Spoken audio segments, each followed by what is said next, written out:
Здравейте! Имам привилегията да ви запозная с една нова програма, която определено е много различна и може би е първата програма в полето на образованието. По своя характер тя е интердисциплинарна и обединява знания от различни области, предимно от областта на богословието и на психологията. И нейната дълбока цел е да подготви нов тип специалисти, консултанти в областта на духовното благополучие и развитие.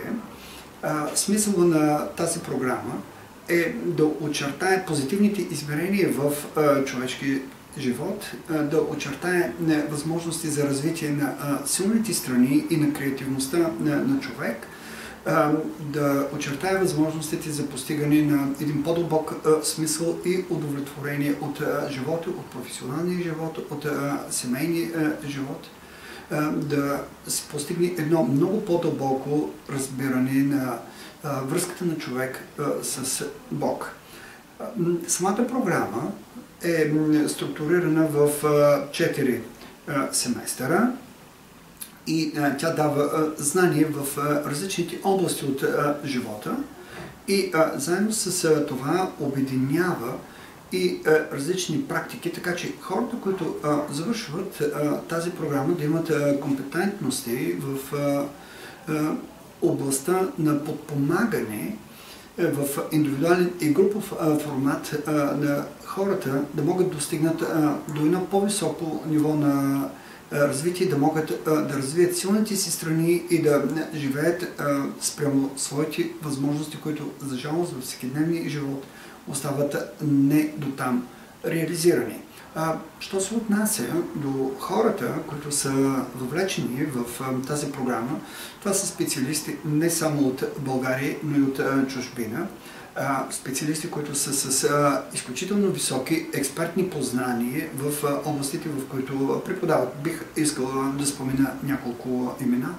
Това е професор Енчо Герганов, професор Толя Стоицева, професор Владимир Градев, професор Георги Каприев, професор Калин Янакиев и още много други изявени специалисти в нашата страна, които са подготвили курси, които са страхотно вълнуващи.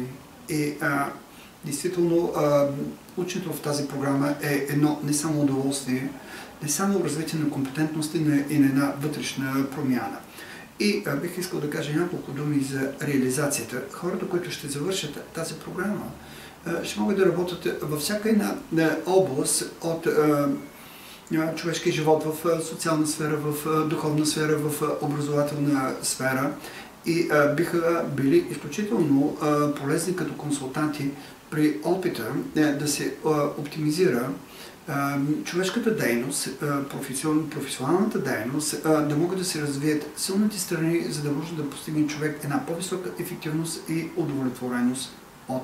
Те могат да работят в различни бизнес организации, в различни социални организации, които се занимават с хора с увреждания, в неравностойни положения, могат да работят в сферата на образованието в различни неправителствени организации, могат да работят към болници и различни други институции.